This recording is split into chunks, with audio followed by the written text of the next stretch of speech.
Cashflow Diary Podcast, episode 367.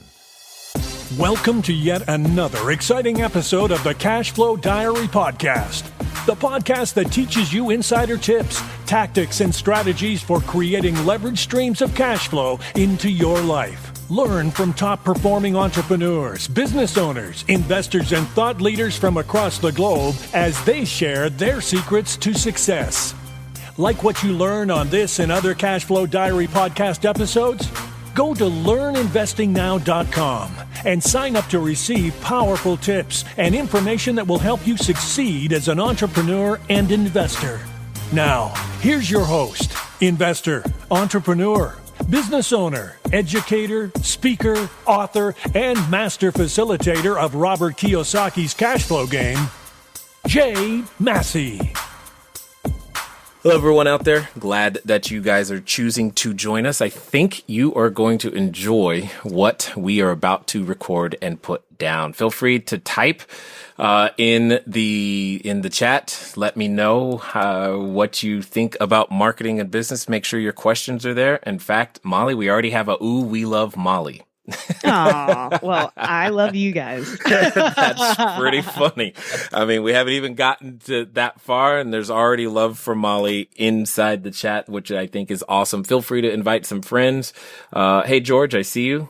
Thanks you guys for being here. So you know what we're doing. We're going to be recording yet another episode of the Cashflow Diary podcast. This one will be coming out faster than the other ones that you heard from the ones that you heard this week, simply because we have something special towards the end, and you will understand what that's all about here just momentarily. With all that being said, guys, we're going to go ahead and get started. Make sure that you have your pens and pads ready, because I know what you are about to learn and listen to is something you're going to want to remember, dare I say repeat, really, really often. All right. You ready, Molly?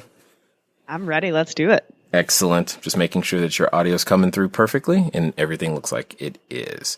All right. So there's going to be 3 seconds of silence, and then here we go.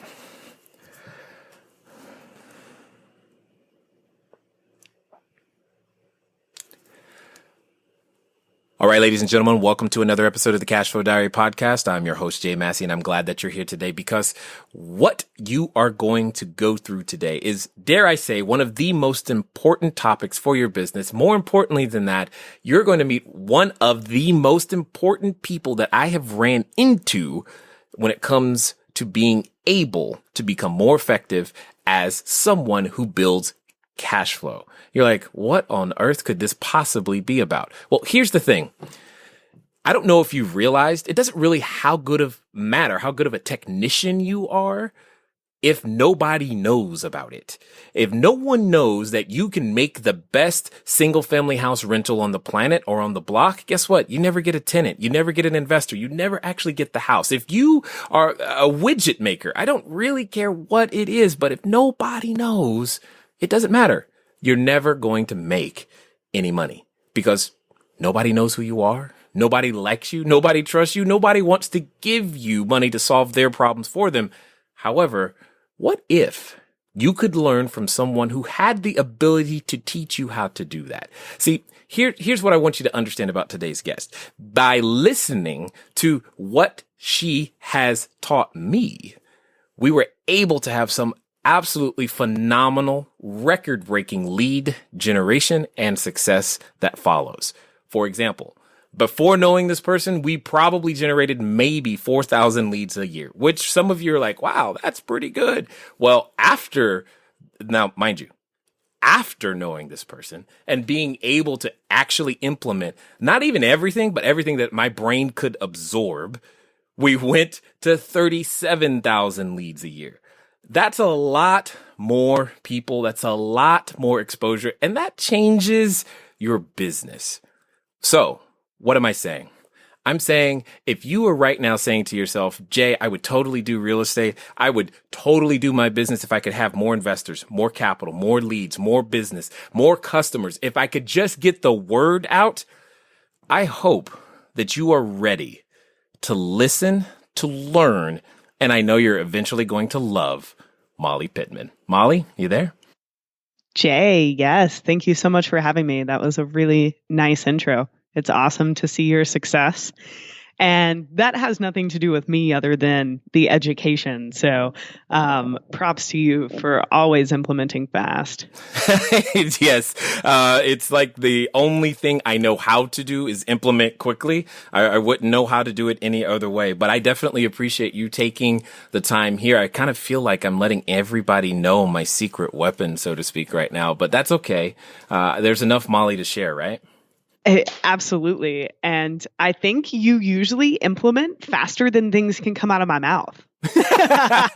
I do try. I'm gonna see how fast we can make that happen. Now, this being your first time here, though, I have to ask you the exact same question I tend to ask everybody else their first time here. You ready? Let's do it. All right. I tend to look at today's entrepreneurs a lot like yesterday's superheroes. You know, Batman, Robin, Wonder Woman, etc.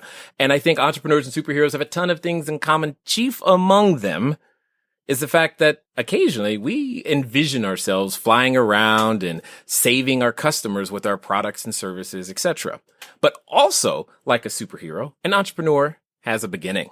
We all do. So if you think about, say, Spider-Man, for example, there was a time he was just a college kid. That's kind of all he was doing. Just going around, going to school, getting good grades, and he was taking photos to make sure he could eat. That was it. And then one day he gets bit by the spider, and now he has this new ability where he has to choose to use his newfound talent for good or for evil. So my question to you, ma'am, is, before your association with digital marketer, before you becoming what I will call you the premier Facebook guru, the premier direct response marketer currently available to all of us on the planet with one of the leading organizations, i.e. digital marketer. Before all of that, what we want to know is, who is Molly Pittman? Oh, wow. That's a great question and a great story. You put me on the spot, Jay. Good. Who is Molly Pittman? I think I've always strived to help others, but I've always focused on how can I be a high performance individual and a high performance individual that's a part of high performance teams, right? So everything from sports to my career to even my family and friends, that's been my goal. How can I best serve other people? How can I be a high performance individual? How can I be a part of groups of people that are really doing something to change the world? And I know that a lot of people say things like that, and it might sound corny, but it's true. And that's why digital marketer has been the perfect home for me. I'm surrounded by some of the smartest people that work way harder than I do. And we're able to change the economy and double businesses. And that's why I wake up in the morning. But I had that drive, about other things in life too, before marketing was my thing.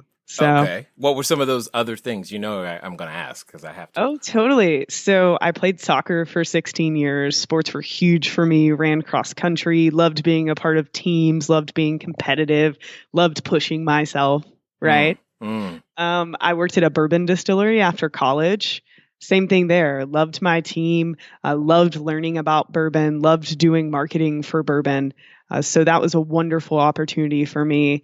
In college, I took an entrepreneurship class my senior year. There were 10 of us, and we created actual business plans and pitched them to, fake investors.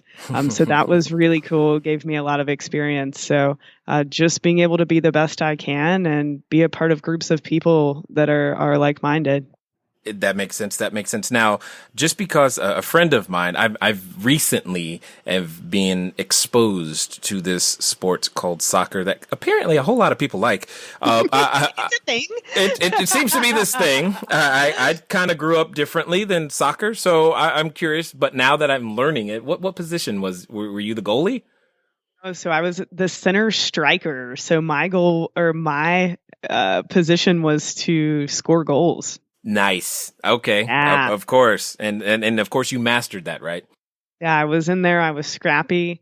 I think I still hold the goal record at my high school, which was pretty cool, but I loved playing soccer. Okay. All right. All right. I get this. Now, take us through this journey. Because again, every superhero / entrepreneur has this journey where you start out and we hear where you're starting from.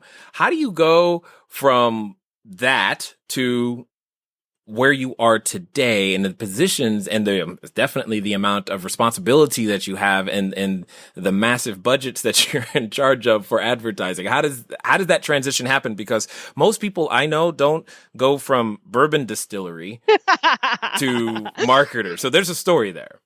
Absolutely. And I love sharing my story. I hope it can inspire you guys.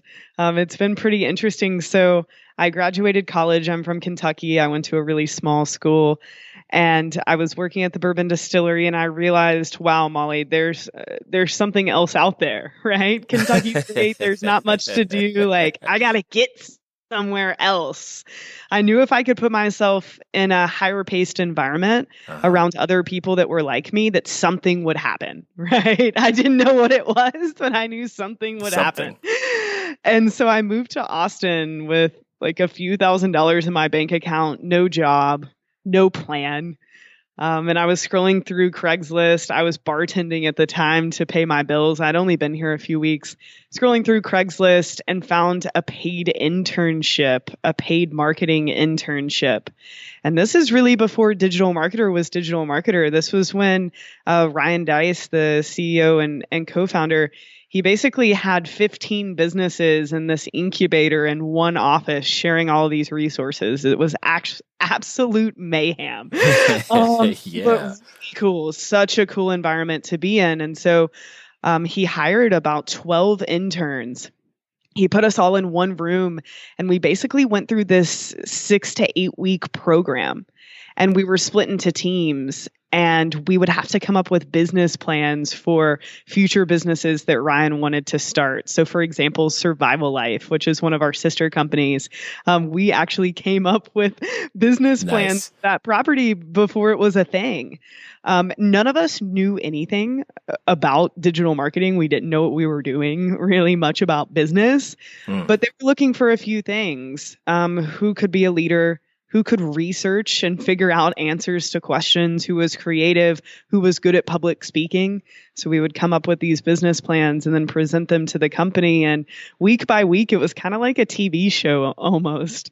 People were let go, right? Which was interesting. So it was a bit of a high pressure situation, but we knew that at the end, a few people would be selected for full-time jobs.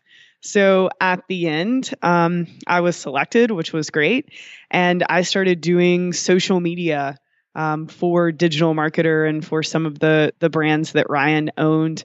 Eventually, Digital Marketer really spun out into its own thing. Now we occupy this office. We have a little over 50 employees, but over about 4.5 years, I went from social media to, hey, Ryan, can I have a few $100s? I want to test these things called Facebook ads. And he bought me every course out there on media buying. He sat there with me. He helped write copy. I mean, Ryan's been pivotal in my success. Also, our president, Richard. So I was really allowed to test and learn. And yeah, I've become the VP of marketing, but mostly I just love teaching you guys. So that is my journey. Well, and I definitely appreciate the fact that you love teaching because I love asking questions. Now, you do realize you said you were from Kentucky, but you don't play basketball. That sounds strange right there, but that's okay. You watch basketball. My hand-eye coordination, terrible. Love basketball. Love the Cats. When we lost a few days ago, that was a sad day for Molly. So okay, all right. I'm just like, wow, Kentucky and didn't say basketball. That seems strange.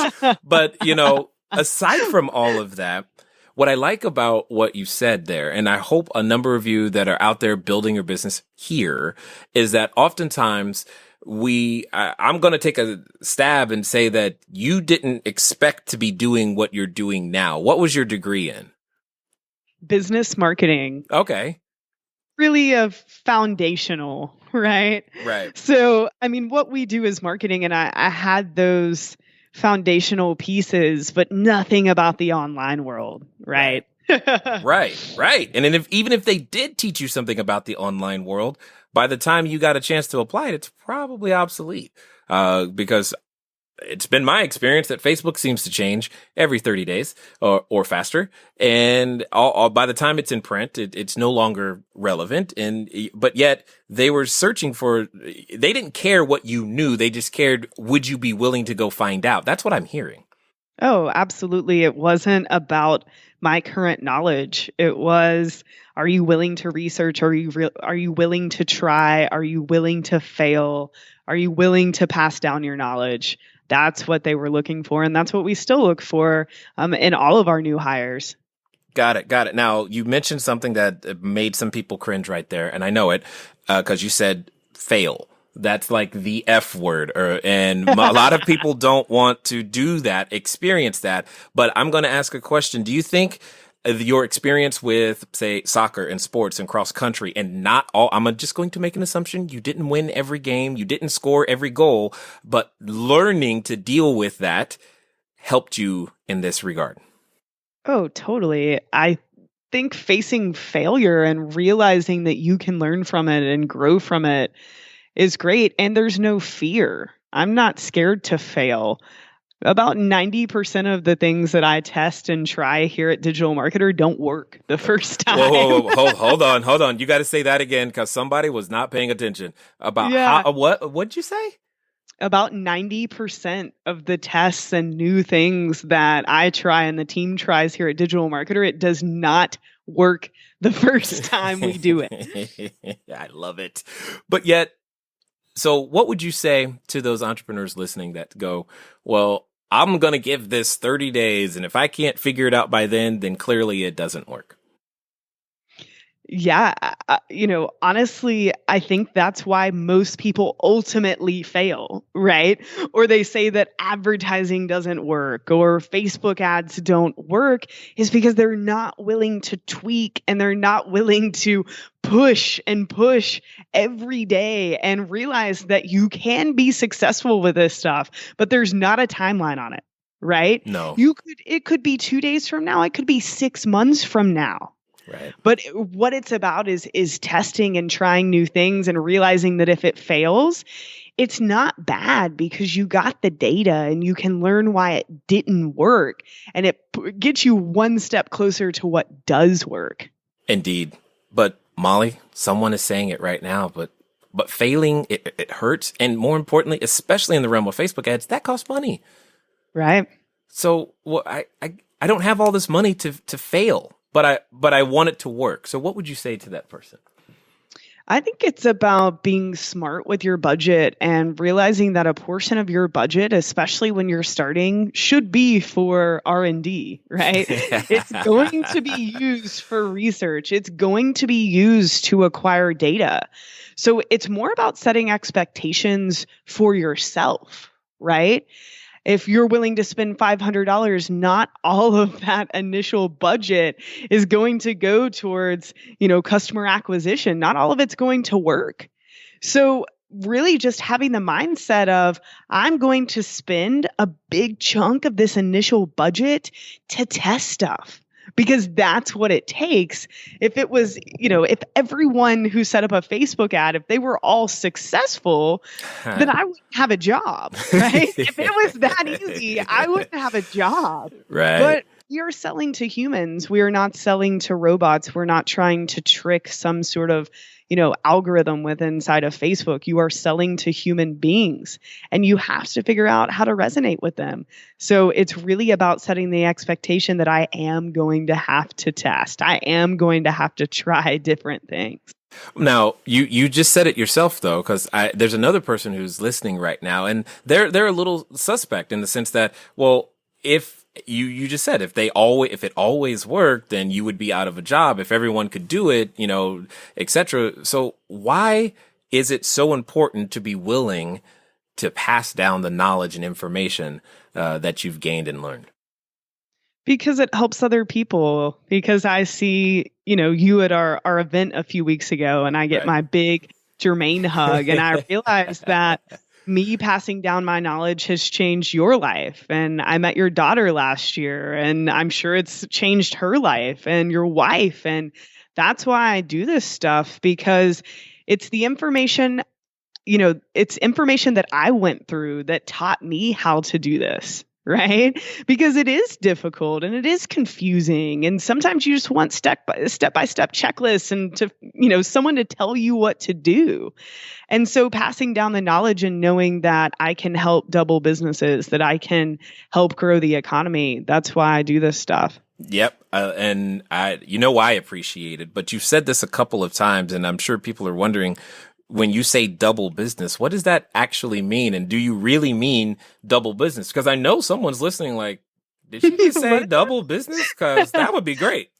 Yeah. So we set a mission statement at Digital Marketer, and the mission is to double the size of 10,000 businesses. And by double, we mean double in revenue. So we wanted something specific and actionable. And we wanted to, really put our flag in the sand for something that we feel like if we can double the revenue of that many businesses, think about how many new jobs that's created, right? Think about, putting food on the table for these families. So that's our goal. Our goal is to produce actionable content that, if implemented, can double the size of your business. I love the words "if implemented." That was like big old air quotes, I'm sure. Yeah. Yeah. It's not doing you any good if the information stays in your brain, right? There has to be action. Got it. So for those that might not know, and specifically, Molly, what I would love for you to answer, there's a number of people who have a real estate bent that are listening, and not everybody wants to use real estate. Many people just want to build their cash flow using traditional business, and they're all welcome here. But I want to talk to the real estate people just for a second. More specifically, I want you to talk to them and tell them why they need to be doing more marketing, and specifically looking at online marketing as a way to make that happen. What have you seen and witnessed when people are marketing these higher ticket items and all these things that traditionally people go, that won't work for me? Absolutely. I think there are a few things. I mean, online marketing has made marketing more accessible for smaller businesses, right? And that's what I love about it. And there are a few reasons. If say you decide to buy a billboard in your local community, now we're talking. Right. And I don't know, maybe you pay 10 grand for that billboard. Prices are going to vary based off of the location and where you live. But you're investing a big chunk of money in this huge billboard, right? Sure. And there's no testing there. Like, you're going to choose one time what messaging and what imagery you're going to put on that big billboard. There's a lot of risk involved, right? Yeah. You also can't really track the results. Nope. Right? I mean, maybe someone calls or comes to your store or visits your website and contacts you. Hey, I saw your billboard. But unless they tell you, you have no way to track those results, right? And then again, back to the cost. The cost is really high. So I look at, traditional forms of advertising, right? Billboards, or maybe a TV commercial or a radio ad. And first I think about cost, right? It's very, very expensive. And with platforms like Facebook, Twitter, Google, it's expensive if you scale, right? But Sure. You control the budget. So you can start with as little as $5 a day.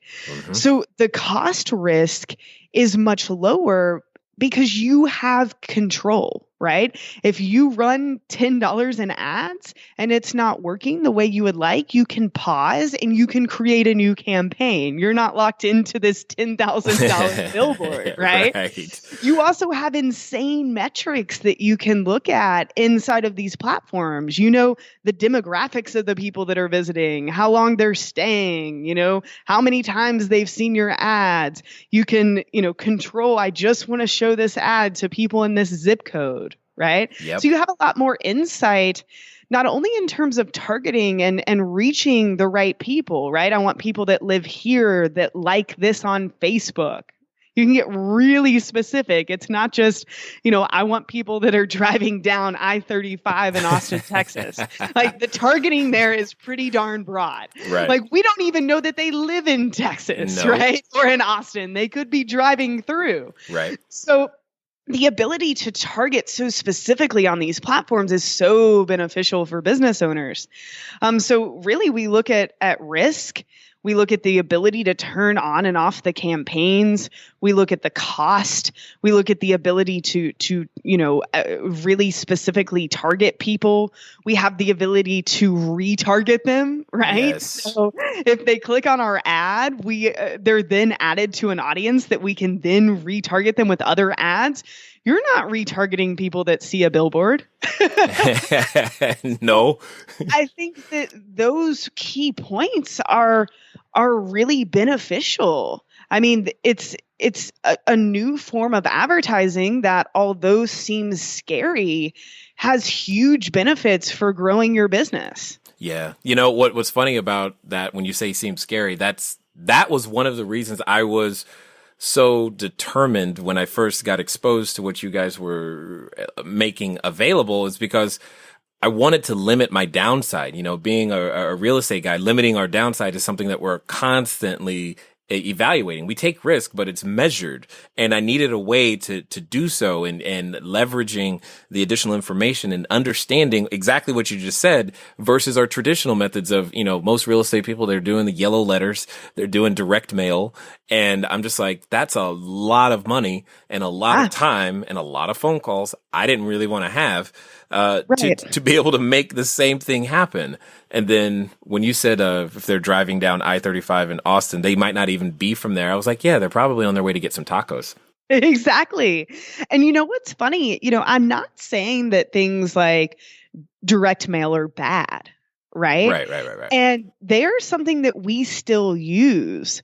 But we use direct mail after we've proven an offer, we've proven messaging, we've proven targeting, who this person actually is through an online medium, right? So we know it's something that's going to work because we've done the testing on a cheaper platform that's more flexible. Then it's like, whoa, this crushes. We should send a direct mail, right? It's another line of communication to these people. But when you're starting with the direct mail, you're starting with the billboard, it's so costly to ever get to that optimized ad, right? The testing, the failing we were talking about. Right. If you have to pay for a billboard every time you want to test, that gets expensive.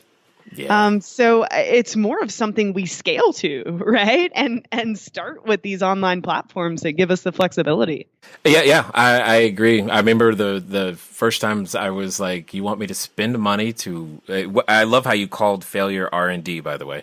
But yeah, that, at the end of the day, when you're like, spend money, even $10 a day to go out there and begin to gather that data, that seemed massive to me. Like, you want me to spend $300? That's $300 a month, Molly. What are you talking about?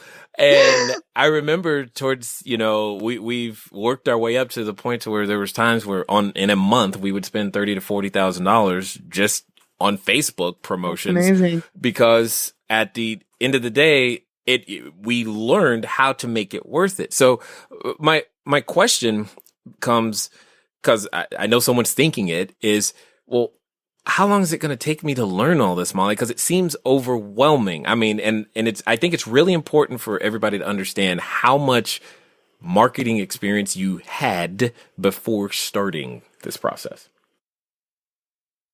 Not much. So at the distillery, Exactly. we were doing like magazines, and that's where I really got the perspective of, are we just doing these to do them? Are they driving revenue? I have no idea. Right. So, I mean, I went to school for marketing, but honestly, I believe that education without implementation is almost pointless.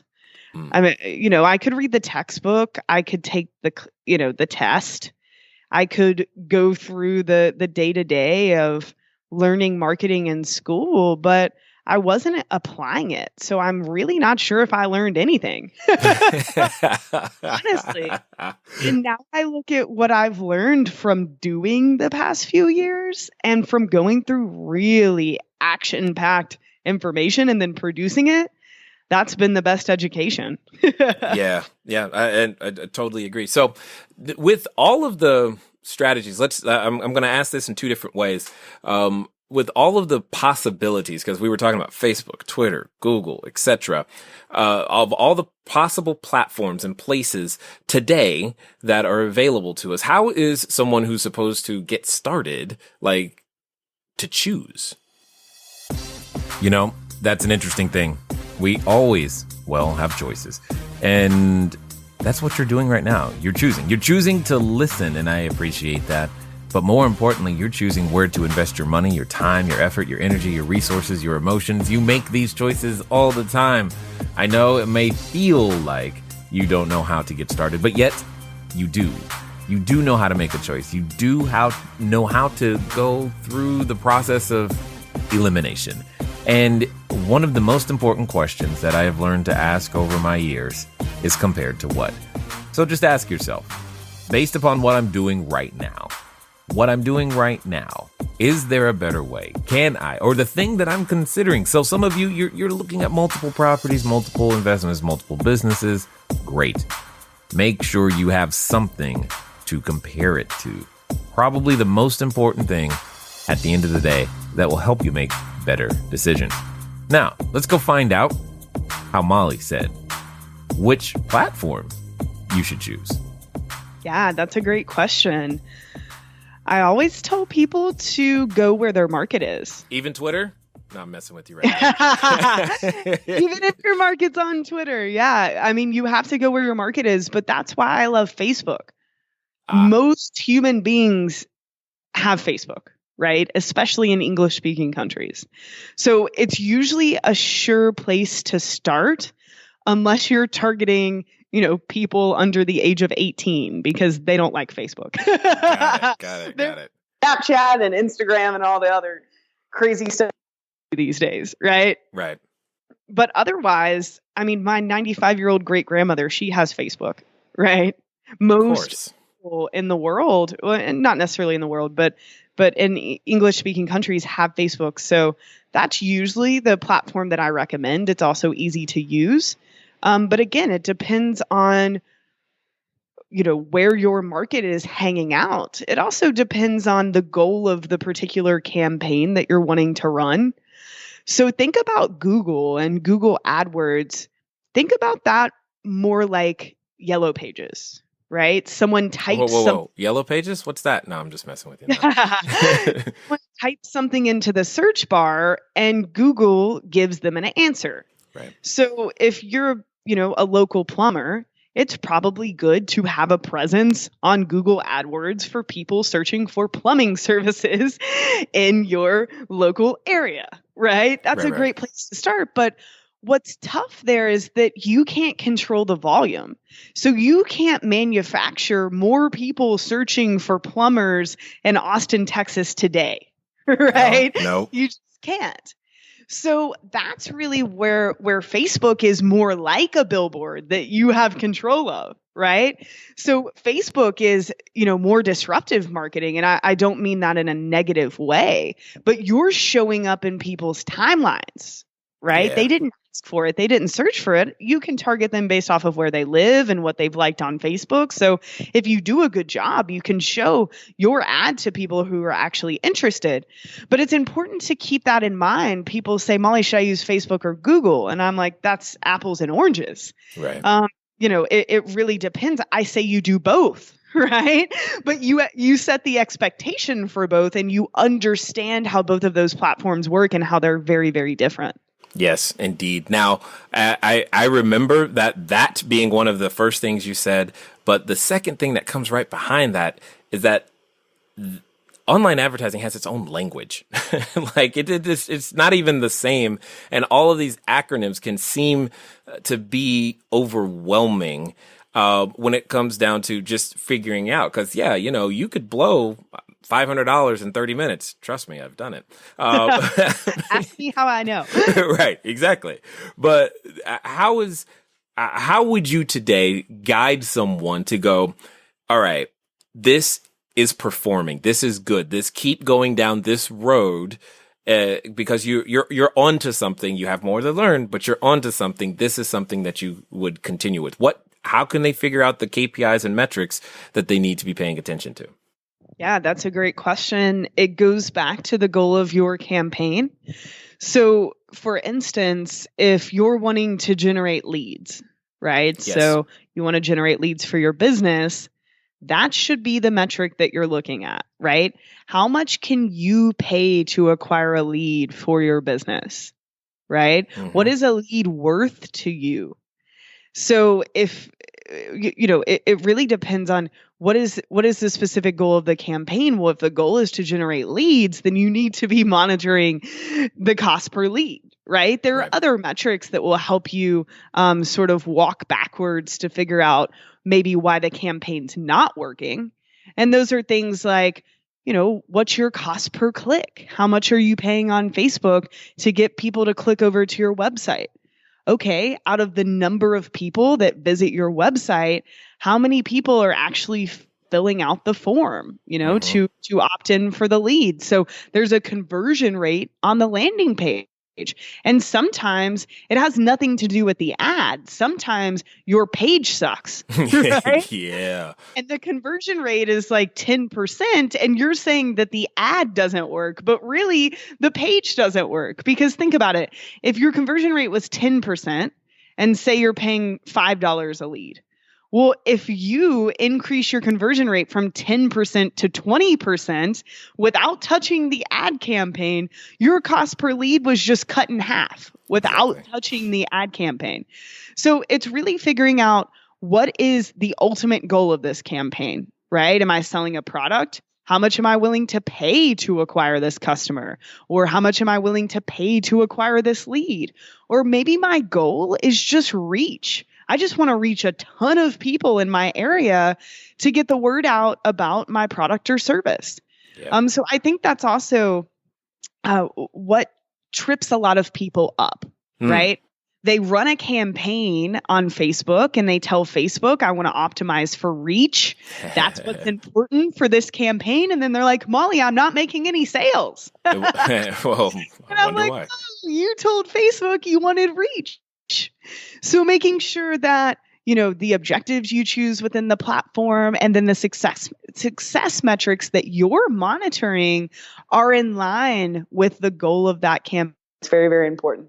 Yeah, I totally understood. And what it comes down to is just realizing that there's a process to it. It's not every ad campaign doesn't have the same objective. And what I loved is when you came up with the idea of how to stack them together, use mini campaigns to achieve the ultimate objective, yes, of having more customers, etc. But there was a system to the whole process to developing a relationship. Could you review that for everybody? Because I know that was one of the most that decimated our cost per lead and made it so much better for us to go out there and do what we do. Right. So back to the robots. Yes. Right. So back to the robots. People think that because buying traffic online, they're advertising online, that for some reason there are some robots out there that are just buying their product. Right. They can just run an ad. Hey, I've got this for sale. And that a bunch of people are going to buy. And that's flawed because say you own a shoe store. You're not going to run up to them with a pair of shoes, shove them in their face and say, hey, you want to buy this pair of shoes? Right? And if you do, you're probably going to freak them out. Right? So they're going to walk in and you're going to say, how's your day going? Right? Are you visiting town? You're going to make a conversation. You're going to ask if they need any help. You're going to give first before you try to make the sale. It's just like with dating, right? We use this example a lot at Digital Marketer because most businesses are harassing customers and their prospects, right? Right. They're going up to a woman at a bar and asking her to marry them, and they've never met before, right? And they think because it's the internet, for some reason this should work, and it doesn't. So you have to think about online marketing just like you would building a relationship. You would probably call someone and ask them to go to coffee first. You have a few dates, you get to know each other, you date, then you get engaged. Everyone has their own journey, right? But I'm saying typically most humans need to get to know each other a little bit before you go for some kind of sale. So if you can think about your traffic campaigns that way, you will win. So, it's really kind of 3 steps. How am I running an ad that first introduces myself to this market and gives them some sort of value, right? How can I teach them something? How can I make them laugh? How can I make them feel like they're a part of something? That's why a lot of commercials you see on TV aren't just, look at this cool product, you should buy it. Right? Commercials try to make you laugh. They make you like that brand. They make you like that person. They make you like that company. Online marketing is the same way. And after you show them that ad, then you can work further down the customer journey. Then maybe you ask them to, if they'll give their contact information in exchange for something valuable, right? Yes. A coupon, some sort of PDF, some sort of template, something that's going to educate them further or help them further, something that they see as valuable. And then you can run an ad to them that says, hey, do you want to buy this? Right? But most people are assaulting their customers, right? Assaulting. Hey, you want to buy this, $1,000 product. And it's like, no, I don't even know who you are. So yeah, I think it's a concept that is easy to grasp once you hear it, and it seems simple, but it's so important. Yeah, and for those of you in the real estate world, I asked her that specific question for you. This is my plea. Please stop the Facebook ad expecting that someone's going to buy your $100,000 house directly from the Facebook ad. If you do nothing else, please do that. Yes. I mean, even look at like what Zillow does, right?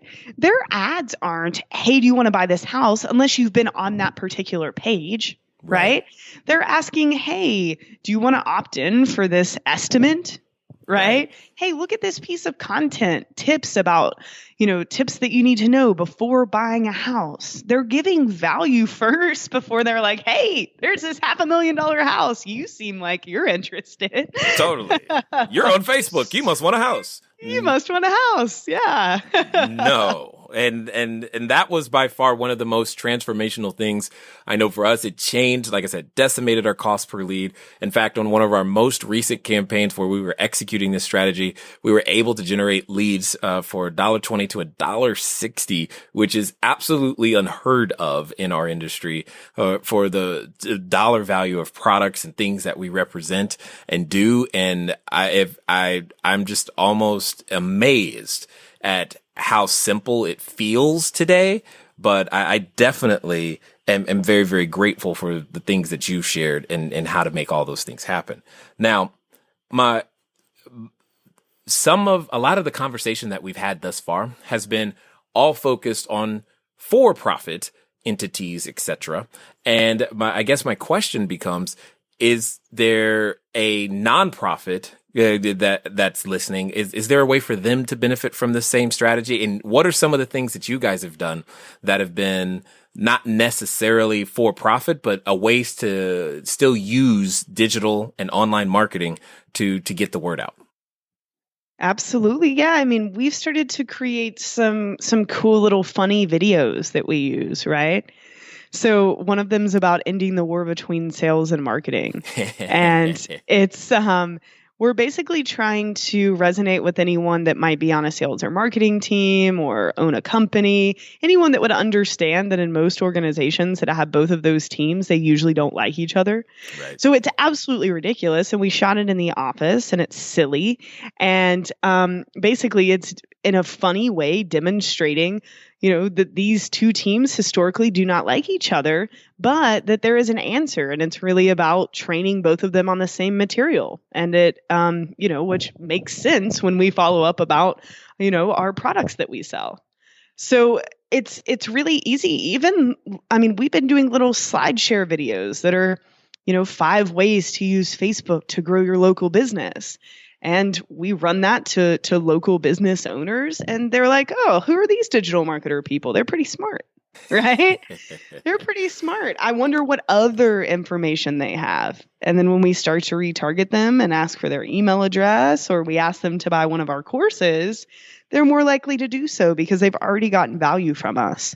Yeah. And that's the thing that I definitely love about the fact is once you build that audience, once you build that relationship, there's an untold number of things that can become possible, but that investment must be made on the front end. It's like there's laws to relationships, and you figured out how to do them in an online fashion. What would you say then, outside of assaulting the customers? What would you say is like the number one thing you see entrepreneurs, the number one mistake that you still see them making today that you're like, man, if they just knew this, it would change the way that they either view online marketing or the amount of success that they're having? Absolutely. I think it's really about creating hooks and creating good offers. So all of this traffic advertising stuff doesn't matter if you don't have something to sell that people actually want. And not only selling something that people want, but the way you explain that thing through your ad copy and all of your marketing materials, it's not good enough to just say, hey, this thing is here. Right? You really have to tap into why do people want that thing. So we talk about the before and after state. So how is this person's life going to be different after they consume your product than it was before? Right? And you're probably, well, my product doesn't help them lose weight or run a marathon. No, every product, right? You're selling razors. And it's like, hey, Jay, this razor's so great. It's going to cut 5 minutes off of your day, right? Right. That's a good after state. You're like, okay, yeah, I want those 5 minutes back. That's awesome. I mean, hey, this water, right? This water, it's so, it's so pure. It's so good that after you drink it, you're going to have a clearer mind, right? I'm just making this up. There's a water bottle here. But going to really make the point that everything that you're selling, whether it's a product, service, if it's a house, how are you describing the after state that person will feel if they take whatever action you're wanting them to take? It's not good enough to just say, this is here, you should buy it. Right. And that's the biggest mistake I see people make. They just don't put in the time to really create that marketing message, to create that hook. And that's why things aren't working. Got it. Makes perfect sense. Now, recently, because I've managed to be a part of the Engage group, I know there's a campaign that you guys have been running and a contest that you guys have got going on. And what I like about it is that it uses a lot of the same techniques, but yet at the same time, it has a completely different purpose.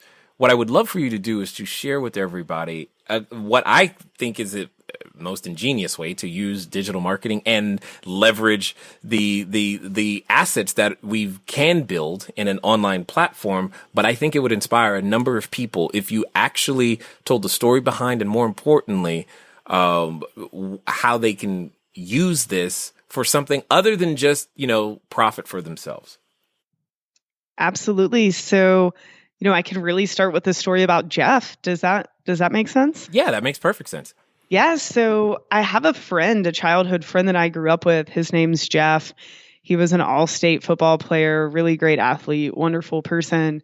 And unfortunately, in 2009, he was in a car wreck and it left him paralyzed from the waist down. And I remember when it happened thinking, wow, I can't imagine, right? It was kind of a fallen hero story.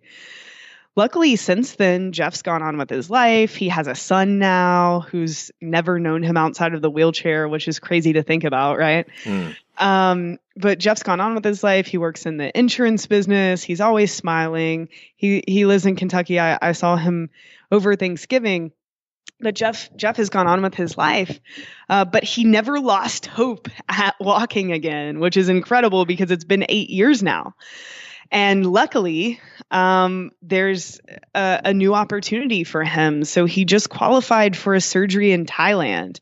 And when he gets this surgery, there's 100% chance that he will regain feeling in his legs. Wow. Which is crazy. I mean, can you imagine not feeling your legs for 8 years and then you wake up and there it is? Right. And there's an 80% chance that he'll actually be able to walk after this surgery, which is even more crazy, right? Wow. So the only thing standing between, Jeffrey and walking pretty much right now is $92,000 is the cost of this whole deal. So I was thinking about this, and he set up a GoFundMe page, and everyone from where I grew up is trying to help. And I'm thinking, I know I can leverage the community digital marketers built. I know I can leverage online marketing skills to raise this money for Jeffrey. Like, how can I help? So what we have done, we actually created a contest because I didn't want to say, hey, just go donate to Jeff, right? We have lots of generous people and they would have donated, but I want to get the biggest bang for our buck. I want to raise $92,000. I don't want to raise $9,000, right? Right.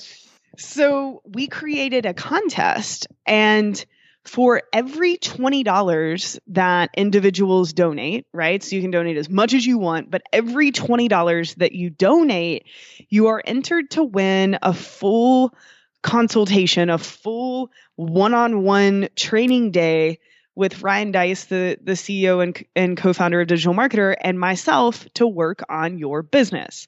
So you can come to Austin. We could do it over Skype. Whatever is best for you. We can work through your selling strategies. We can set up ads for you, really whatever you're interested in and your business. We can work on that specific to you. So this day is all about you. There's also an option if you donate $7,500 or more to automatically win a strategy day with me. So we've had a few people donate that large amount, which has been awesome. So right now we're at $40,000. So we're almost halfway there. We do have other promotional, other promotions planned to really get the word out about this. But any help that can be given is absolutely appreciated, whether it's entering the contest and donating, buying a day outright, or if you have a big audience, right? Distributing this to your audience. The more people that we can get involved, the better. So I know we will raise this money for Jeffrey. It's just, how long is it going to take? Yeah. And what I like about that is oftentimes it's easy to see how, yes, we can go get more customers.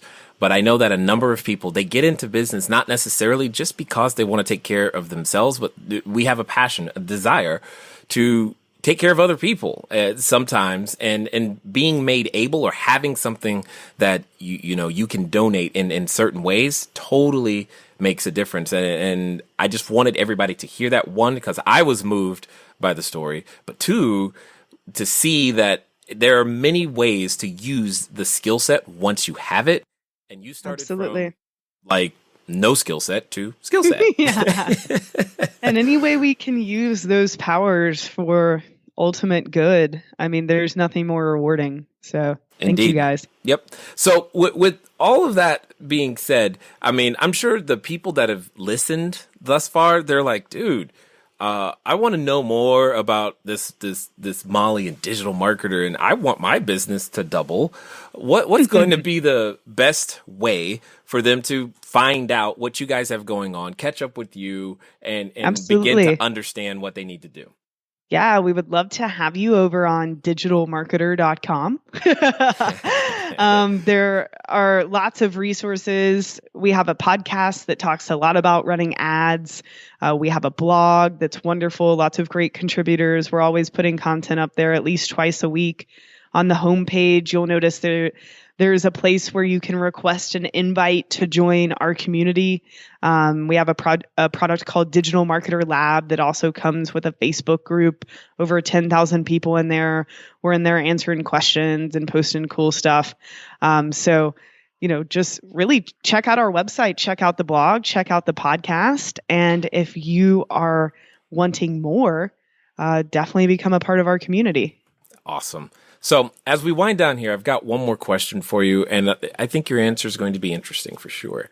So let's pretend for a moment that someone listening, they're on the edge. They think they want to become this entrepreneur. They think they actually want to make this thing happen and for reals this time. However, in the back of their mind, they have this voice. And I know you've done battle with this voice. It's that voice that comes up every time they're thinking about doing something great. They're just like, man, it's that voice that says, who am I? How can you dare think? Do you honestly think anybody's going to buy your product? Why on earth should you even start? You're going to make content. No one's going to read it. And for some people, they're actually related to that voice. So my question to you is, let's pretend that in the person listening, that in the next 24 to 48 hours, they're actually going to follow through and do what you suggest. What would you suggest that they do? I would suggest that they launch an ad to people who have never heard of them before, and they don't ask them to do anything.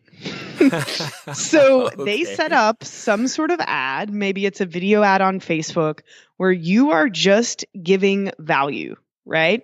Show someone how to do something cool, right? Show them how to do a quick little remodel in their home, right? Give them some sort of value and see what types of responses you get. I think that's the best thing you can do, is launch something.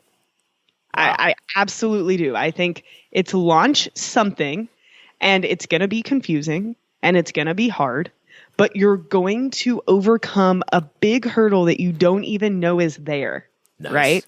The act of actual implementation. And that ad will probably not do anything for your business, but what it's going to do is it's going to help you overcome that huge block in your brain that says, I'm never actually going to do this stuff.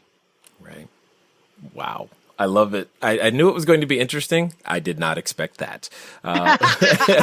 Because I'm like, what? Yes. All right. Hey, but I get the benefit of it. I get it. I agree. Not enough people are in the implementation stage. So I definitely appreciate it. And I appreciate everything that you guys are doing at Digital Marketer. I appreciate the fact that you are willing to pass down that information and share it with so many. And thank you for taking the time to share your knowledge, insight, and wisdom here with us today at the Cashflow Diary. Thank you, Jay. And thanks everyone for listening. And I hope you have a good day. All right, ladies and gentlemen, you know what time it is. It's time for you to move at the speed of instruction. What does that mean? That means get over to digitalmarketer.com. But more importantly, remember, we can use this power, this social media, this online marketing. We can use our power for good. So go over to digitalmarketer.com/Jeff, because you know you were moved by the story. And hey, if you haven't done your good deed for today, this would be it. And then right after that, just go launch something, because it'll be fun. It's been fun talking to you guys today. I look forward to talking to you soon. Until next time.